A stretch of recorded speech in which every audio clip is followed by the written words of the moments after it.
ಮತ್ತೊಂದು ಮಹತ್ತರ ಬೆಳವಣಿಗೆಯಲ್ಲಿ ಶಾಸಕ ಸ್ಥಾನಕ್ಕೆ ಶಿವಾನಂದ ಪಾಟೀಲ್ ರಾಜೀನಾಮೆಯನ್ನ ಸಲ್ಲಿಸಿದ್ದಾರೆ ಎನ್ನುವ ಮಾಹಿತಿ ಇದೆ. ಯತ್ನಾಳ್ ಸವಾಲನ್ನು ಸ್ವೀಕರಿಸಿದ್ದಾರೆ ಸಚಿವ ಶಿವಾನಂದ ಪಾಟೀಲ್. ರಾಜಕೀಯ ಜಿದ್ದಾಜಿದ್ದು ಕಳೆದ ಕೆಲ ದಿನಗಳಿಂದ ನಡೀತಾ ಇದ್ದುದನ್ನು ಗಮನಿಸ್ತಾ ಇದ್ದೇವೆ. ಯತ್ನಾಳ್ ಹಾಕಿದ್ದ ನೇರ ಸವಾಲನ್ನು ಸ್ವೀಕರಿಸಿದ್ದಾರೆ ಶಿವಾನಂದ ಪಾಟೀಲ್.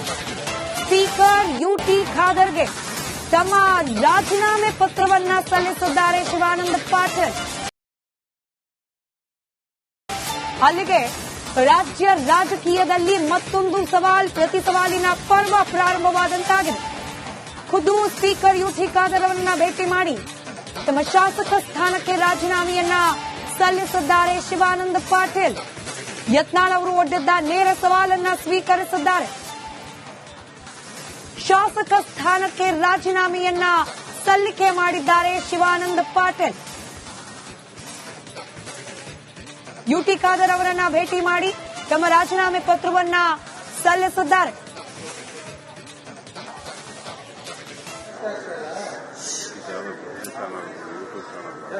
Okay sir.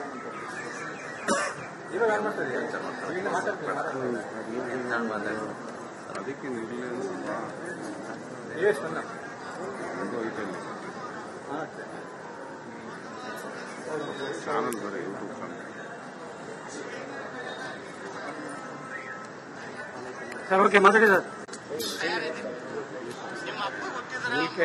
ಶುಕ್ರವಾರ ಒಳಗಾಗಿ ನೀವು ಇಬ್ರು ಹೋಗಿ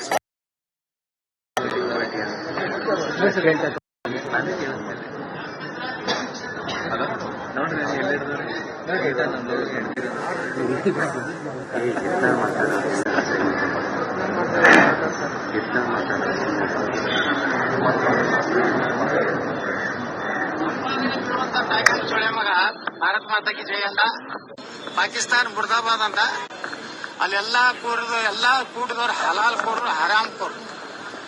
ಅವು ಇಂಡಿ ಶಾಸಕ ಒಂದು 400-500 ಟೆಂಪೋ ಇದು ತಂದಾನ ಸಾಬ್ರನ್ನ ಬಿಜಾಪುರಕ್ಕೆ. ಇವ್ರಿಗೆಲ್ಲರಿಗೂ ಮುಂದಿನ ಚುನಾವಣೆಯಲ್ಲಿ ಸರಿಯಾಗಿ ಬುದ್ಧಿ ನಾವು ಕಲಿಸ್ತೀವಿ. ನೋಡ್ತಾರೆ ಹಿಂದೂಗಳು ಒಂದು ಓಟ್ನು ನಿನ್ನೆ ಏನ್ ಸ್ಟೇಜ್ ಮ್ಯಾಗ ಕೂತಾರಲ್ಲ ಅವ್ರಿಗೆ ಬೀಳಾರ್ದಂಗೆ ಹಿಂದೂಗಳು ನಾವು ತಯಾರಾಗಿ. ನೀವು ಸಾಬ್ರ ಬ್ಯಾಂಡ್ ಹತ್ತಿರಲ್ಲ, ಸಾಬ್ರ ಬ್ಯಾಂಡ್ ಹತ್ತೀನಿ ಮಂದಿ ಅವ್ರು ಬ್ಲಾಕ್ ಮೇಲ್ ಮಾಡಿದ್ರೆ ನಿಮ್ಗೆ ಸಾಬ್ರು. ನೀವು ಬರ್ಲಿಲ್ಲ ಅಂದ್ರೆ ಮುಂದಿನ ಸಲ ನಿಮ್ಗೆ ನೋಡ್ತಿರ್ತ. ನಾಳೆ ನಮ್ಮ ಹಿಂದೂ ಸನಾತನ ಧರ್ಮದ ಒಬ್ಬ ವ್ಯಕ್ತಿಗೆ ಈ ಜಿಲ್ಲೆಯಲ್ಲಿ ಏನಾದ್ರೂ ಆದ್ರೆ ನಾವು ಕೊಡಂತ ಕರೆಗೆ ನೀವು ಬರಲಿಲ್ಲ ಅಂದ್ರೆ ನೀವು ನೇರವಾಗಿ ಸಾಬ್ರಿಗೆ ಗೊತ್ತಿರುತ್ತೆ, ನಾವು ತಿಳ್ಕೊತೀವಿ. ನಿಮ್ಮಿಬ್ಬರಿಗೆ ದಮ್ಮ ತಾಕತ್ತು ನಿಮ್ಮ ಅಪ್ಪ ಗೊತ್ತಿದ್ರೆ ಒಂದು ವಾರ ರಾಜೀನಾಮೆ ಕೊಡಿ. ಈ ಯತ್ನಾಳ್ ಪಕ್ಷೇತರ ನಿಂತು ಭಗವಾ ಜೆಂಡಾ ತಗೊಂಡು ಆಚೆ ಬರ್ತೀವಿ.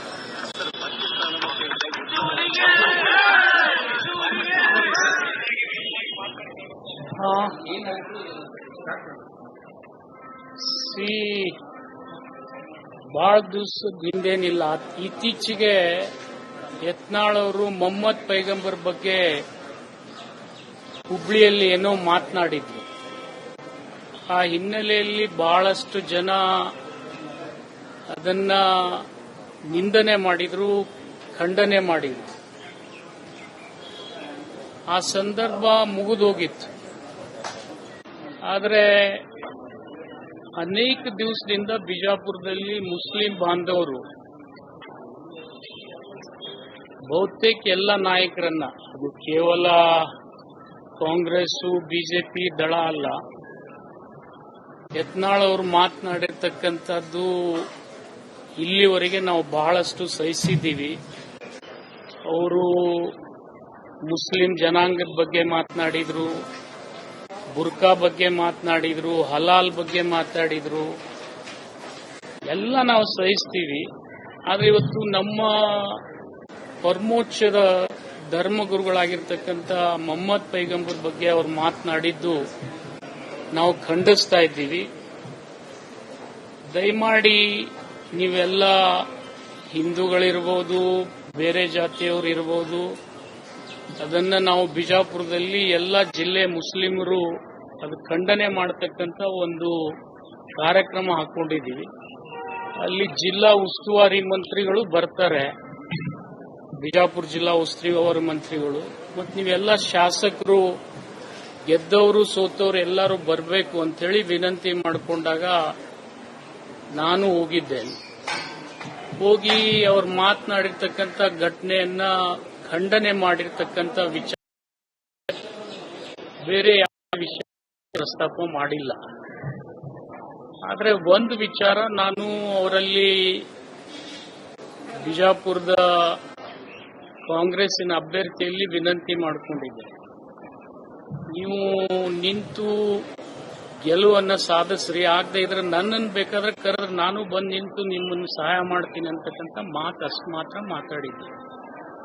ಅದು ಅವ್ರು ಸಹಕಾರ ಕೊಟ್ರೆ ಮುಸ್ಲಿಂ ಬಾಂಧವರು, ಅಷ್ಟು ಬಿಟ್ರೆ ನಾನೇನು ಮಾತಾಡಿಲ್ಲ. ಆದರೆ ಅದು ಮುಗಿದು ದಿನಾಂಕ 30ರಂದು ಬಸವ ಜಯಂತಿಯಲ್ಲಿ ಬಿಜಾಪುರದಲ್ಲಿ ಯತ್ನಾಳ್ ಅವರು ಏನೇನು ಮಾತನಾಡಿದ್ರು ಆ ವಿಡಿಯೋ ನಿಮ್ಮ ಎದುರಿಗೆ ನಾನು ಪ್ರದರ್ಶನ ಮಾಡಿದ್ದೀನಿ. ಮಾಡಿದಲ್ಲಿ ನನಗೆ ಒಂದು ನೋವೇನಾಗಿದೆಪ್ಪ ಅಂತಂದ್ರೆ, ಇವತ್ತು ವೈಯಕ್ತಿಕ ನನ್ನ ಕುಟುಂಬದ ಬಗ್ಗೆ ಅಥವಾ ನನ್ನ ಬಗ್ಗೆ ಮಾತನಾಡಿದ್ರೆ ನನಗೇನು ಅನ್ನಿಸ್ತಿರ್ಲಿಲ್ಲ.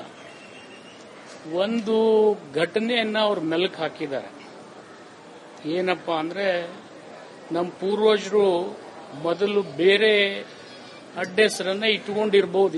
ಅದೇನು 14ನೇ ಶತಮಾನದಿಂದ ಬೇರೆ ಬೇರೆ ಊರಿನ ಹೆಸರಿರುತ್ತೆ. ಯಾರ ಮಹೇಶ್ ತೆಂಗಿನಕಾಯಿ ಅಂತಿದೆ, ಲಿಂಬಿಕಾಯಿ ಅಂತಿದೆ, ಇಂಥವೆಲ್ಲ ಹೆಸರು ಯಾರ್ಯಾರೋ ಏನೇನೋ ಅವರು ಆ ಸಂದರ್ಭದಲ್ಲಿ ಯಾವುದು ಔಚಿತ್ಯ ಇರ್ತದೆ ಅದನ್ನ ಇಟ್ಕೊಂಡಿದ್ದಾರೆ. ನಮ್ಮ ತಂದೆಯವರು ಕೂಡ ಪಾಟೀಲ್ರಾಗಿದ್ದು ಘಟನೆ ಎಂದಾಗಿದ್ದಾರೆ ನನಗೆ ಗೊತ್ತಿಲ್ಲ. ನಾನು ಹುಟ್ಟಿದಾಗ ಮಾತ್ರ ನಮ್ಮ ತಂದೆಯವರು ಪಾಟೀಲ್ ಅಂತ ಇದ್ರು, ಹಚ್ಚಡದಂತೇನು ಇರಲಿಲ್ಲ. ಮತ್ತು ಬಹುತೇಕ ಏನ್ ಈಗ ಬಿಜಾಪುರ್ನಾಗ ಇನ್ನ ಇಬ್ರು ಪಾಟೀಲ್ರದಾರೆ, ಅವರು ಕೂಡ ಮೊದಲು ಪಾಟೀಲ್ರು ಇರಲಿಲ್ಲ, ಅವ್ರಿಗೂ ಬೇರೆನೇ ಇರಬೇಕು. ಯಾಕಂದ್ರೆ ಅದು ಹೇಳಬ್ರು ಅಂತ ಇರ್ತಾರೆ ನಮ್ಮಲ್ಲಿ. ಅವರಲ್ಲಿ ಇತಿಹಾಸ ಸಿಗ್ತದೆ. 14ನೇ ಶತಮಾನದಿಂದ ನಮ್ಮ ಜನರ ಇತಿಹಾಸ ಇಟ್ಕೊಂಡಿದ್ದಾರೆ ಅವರೆಲ್ಲ. ಅವರಲ್ಲಿ ಯಾರು ಕೂಡ ಪಾಟೀಲ್ರಿಲ್ಲ. ಪಾಟೀಲ್ರು ಅಂತಕ್ಕಂಥದ್ದು ಇದೇ 19ನೇ ಶತಮಾನದಲ್ಲಿ ಪ್ರಾರಂಭ ಆಗಿದೆ. ಅದು ಬದಲಾವಣೆ ಮಾಡ್ಕೊಳ್ತಕ್ಕಂಥದ್ದು ಎಲ್ಲರಿಗೂ ವೈಯಕ್ತಿಕ ಅಧಿಕಾರ ಇದೆ, ಕಾನೂನುಬದ್ಧವಾಗಿ ಮಾಡ್ಕೊಂಡಿರ್ತಾರೆ. ಅದನ್ನ ನಿಂದನೆ ಮಾಡ್ತಕ್ಕಂಥ ಮಟ್ಟಕ್ಕೂ ಇವ್ರು ಹೋಗಿದ್ದಾರೆ. ಮತ್ತೆ ಇನ್ನೊಂದು ನನಗೊಂದು ನೋವು ಅನಿಸ್ತದೆ, ಯತ್ನಾಳ್ ಅವರು ತಂದೆಯವರು ನಮ್ಮ ತಂದೆಯವರು ಬಹಳ ಆತ್ಮೀಯರು, ಇನ್ನೂ ಬಿಸ್ನೆಸ್ ಪಾರ್ಟ್ನರ್ಸ್ ನಾವು.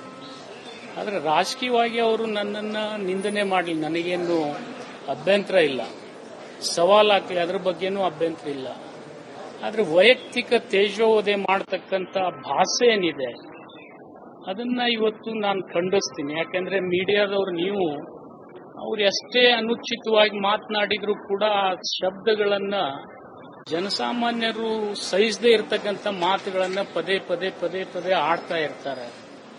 ಅದು ಯಾವುದೇ ರಾಜಕೀಯ ವ್ಯಕ್ತಿಗಳಿಗೆ ಸೂಕ್ತ ಅಲ್ಲ ಅಂತೇಳಿ ನಾನು ಭಾವಿಸ್ತೀನಿ. ಜೊತೆಗೆ ಅವರು ಒಂದು ಸವಾಲ್ ಹಾಕಿದ್ರು, ನೀವು ಸ್ಪೀಕರ್ಗೆ ರಾಜೀನಾಮೆ ಕೊಟ್ಟು ನನ್ನ ವಿರುದ್ಧ ಸ್ಪರ್ಧೆ ಮಾಡಿ ಗೆದ್ರೆ ನಾನ್ ರಾಜಕೀಯ ಬಿಡ್ತೀನಿ, ಇಲ್ಲದೆ ಇದ್ರೆ ನೀವು ರಾಜಕೀಯ ಬಿಡ್ರಿ ಇಬ್ರು ಅಂತ ಹೇಳಿದ್ದಾರೆ. ಆ ಹಿನ್ನೆಲೆಯಲ್ಲಿ ಇವತ್ತು ನಾನು ಬಸವನ ಬಾಗೇವಾಡಿ ಕ್ಷೇತ್ರಕ್ಕೆ ರಾಜೀನಾಮೆಯನ್ನ ಸ್ಪೀಕರ್ಗೆ ಸಲ್ಲಿಸಿದ್ದೀನಿ. ಬಟ್ ಪಾಟೀಲ್ ಅಂತಕ್ಕಂಥ ಸರ್ನೇಮ್ ಬಗ್ಗೆ ನಾನು ಹುಟ್ಟಿದಾಗೆ ನಮ್ಮ ಅಪ್ಪ ಪಾಟೀಲ್ರಿದ್ರು. ಮತ್ತಿನ್ನ ಅವ್ರು ಯಾವ ರೀತಿಯಿಂದ ಇದನ್ನ ಈ ಹಚ್ಚಡದ ಅಂತಕ್ಕಂಥ ವಿಷಯ 1999ರಲ್ಲಿ ನಾನು ಇನ್ನೊಬ್ರಿಗೆ ಸೋಲಿಸಿದ್ದೆ. ಅವ್ರು ಇದನ್ನ ಪ್ರಚಾರ ಮಾಡಿ ಪ್ರಯತ್ನ ಮಾಡಿದ್ರೆ ಏನೇನೋ, ಆದ್ರೆ ಅದು ಆಗ್ಲಿಲ್ಲ. ಆದ್ರೆ ಅವ್ರು ಇವ್ರಿಗೆ ಸಹಾಯ ಮಾಡಿರ್ಬೋದು, ಅದ್ರ ಬಗ್ಗೆ ನಾನು ಈಗ ಹೇಳಕ್ ಹೋಗೋದಿಲ್ಲ. ಇದನ್ನೆಲ್ಲ ಕೆಣಕ್ಲಿಕ್ಕೆ ಅದನ್ನು ನಾನು ಹೆಚ್ಚಿಗೆ ಹೇಳಕ್ ಹೋಗೋದಿಲ್ಲ. ಆದ್ರೆ ಇವತ್ತು ಅವ್ರ ಸವಾಲು ಸ್ವೀಕಾರ ಮಾಡಿ ನಾನು ರಾಜೀನಾಮೆ ಕೊಟ್ಟಿದ್ದೀನಿ. ಯತ್ನಾಳ್ ಅವರಲ್ಲಿ ಇಷ್ಟೇ ವಿನಂತಿ ಮಾಡ್ಕೊಳ್ತೀನಿ, ನೀವು ನನ್ನ ವಿರುದ್ಧ ನಿಲ್ಲು ಅಂತ ಹೇಳಿದಿರಿ. ನಾನು ಹೇಗೆ ರಾಜೀನಾಮೆ ಕೊಟ್ಟಿದ್ದೀನಿ ಹಾಗೆ ನೀವು ರಾಜೀನಾಮೆ ಕೊಡಿ ಬಿಜಾಪುರ ಕ್ಷೇತ್ರಕ್ಕೆ. ನೀವು ಅಲ್ಲಿ ಬಂದು ನಿಂದ್ರಂದ್ರೆ ಅಲ್ಲಿ ನಿಲ್ತೀನಿ, ಅಥವಾ ನೀವು ಬಸವನ ಬಾಗೇವಾಡಿಗೆ ಬಂದು ನಿಲ್ತೀನಿ ಅಂದ್ರೆ ಬಸವನ ಬಾಗೇವಾಡಿಗೆ ಬಂದು ನಿಲ್ಲಿಕ್ಕೆ ನಾನು ತಯಾರಿದ್ದೀನಿ. ಆ ಸವಾಲ್ ಸ್ವೀಕಾರ ಮಾಡಿ ಇವತ್ತು ನನಗೊಂದು ಗಡುವು ಹಾಕಿದ್ರು ಅವರು.